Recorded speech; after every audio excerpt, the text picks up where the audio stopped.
আপনারা টাকা পয়সা খরচ করে টাঙ্গার হাওরতে চলে যান, কারো 10,000, 20,000, 30,000 টাকা এভাবে খরচ করেন, কিন্তু এই পানিগুলো দেখার জন্য টাঙ্গার হাওরেতে যান নাকি? নৌকাতে চড়ে আপনারা সব কিছু দেখার জন্য টাঙ্গুর হাওরতে যান। আজকে আমরা সাতকানিয়াবাসী টাঙ্গুর হাওরের চেয়ে বেশি পানির মধ্যে আমরা আছি, যেখানে মানুষ খাবার দাবার, মোবাইল চার্জ, বিদ্যুৎ সব কিছু থেকে বিচ্ছিন্ন আমরা ওই জায়গায় আছি।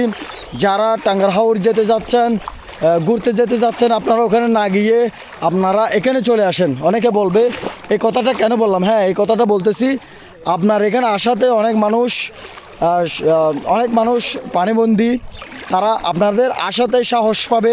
আপনারা যদি কিছু নাও আনেন, মানুষ মনে করবে আমাদেরকে মানুষ দেখতে আসতেছে, এটা হচ্ছে যে বড় কথা।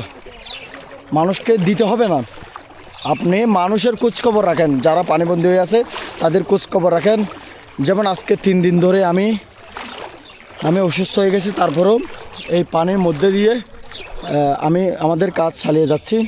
এই দেখেন এনারা যারা আছে, কেউ এরকম পানির মধ্যে থাকার মানুষ না, পানির মধ্যে রিস্ক নিয়ে যাওয়ার মানুষ না। এই যে ঘর বাড়িগুলো ডাইরেক্ট আপনি হিসেব করে দেখেন, তারা কোনো টাকা পয়সা দিয়ে কোনো অসহায় না, তারা শুধু একটা জিনিস দিয়ে অসহায়, তারা হচ্ছে যে আজকে পানির কারণে তারা একেবারে অসহায় হয়ে পড়ছে। তারা কোনো ভিখারি না, তারা কোনো কিছু না, তারপরেও তাদেরকে সাহস দেওয়া লাগবে। আপনাদের সাহসে হচ্ছে তাদের অনুপ্রেরণা। আমরা যতটুকু পারতেছি ততটুকু যাচ্ছি। দেখেন একটা বাড়ি, কিন্তু তাদের সব কিছু আছে, আজকে পানির মধ্যে তারা আটকে বসে আছে, তারা ভয়ের মধ্যে আছে কি হতে পারে, এই পানি যদি না কমে তাদের অবস্থা খারাপ হয়ে যাবে। আপনি হিসাব করে দেখেন আমরা যেই রাস্তা দিয়ে যাচ্ছি, এই রাস্তা হচ্ছে যে গাড়ি চলাচলের রাস্তা, কিন্তু আমরা হেঁটে যেতে ভয় পাচ্ছি। যাই হোক, ইনশাল্লাহ আমরা এই কাজ চালিয়ে যাব। তবে আগের চেয়ে পানি কমতেছে, আবার এমন কিছু জায়গা আছে যেখান থেকে পানি কমতেছে, ওই পানিগুলো গিয়ে অন্য জায়গায় গিয়ে জমতেছে, কিছু জায়গায় কমতেছে, অন্য জায়গায় গিয়ে জমতেছে। এটা কিন্তু মাথায় রাখতে হবে। আমরা ইনশাল্লাহ আমাদের কাজ চালিয়ে যাচ্ছি। দেখেন দুদিকে জঙ্গল, কিন্তু সব দিকে ডুবা, ঘর বাড়ি সব দিকে ডুবা।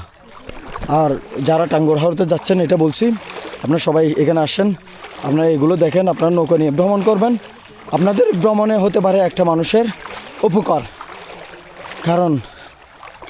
কারণ যে মানবতার ফেরিওয়ালা আছে, যে মানবিক কাজগুলো করে, তারা আজকে বন্ধ, কারণ তারা সবাই চুপচাপ। বাঁশখালী, সাতকানিয়া সহ চন্দনাইশ যে স্থানগুলিতে পানিবন্দী মানুষ হয়ে আছে, তাদেরকে কোনো খোঁজখবর নিচ্ছে না। আসলে যারা পানিবন্দী হয়ে আছে তারা কোনো টাকা পয়সা দিয়ে অসহায় না, তারা আজকে অসহায় হয়ে পড়ছে শুধু একটা কারণে, তারা পানিবন্দী। তারা চাইলে টাকা খরচ করে 1 বস্তা চাউল আনতে পারতেছে না, তারা টাকা খরচ করে হসপিটালে যেতে পারতেছে না, তারা চাইলে টাকা খরচ করে যে কোনো জিনিস তাদের পছন্দের মতো জিনিস নিয়ে আসতে পারতেছে না। এটা হচ্ছে তারা অসহায়।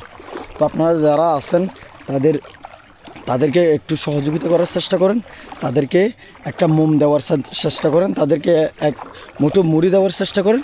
এটা হচ্ছে যে তাদের শান্তি, আমরা নিজেরা শান্তি পাবো, তারাও শান্তি পাবো। এগুলো সবাই আমাদের দেশের মানুষ। ভালো থাকবেন, সুস্থ থাকবেন। আসসালামু আলাইকুম রহমতুল্লাহ।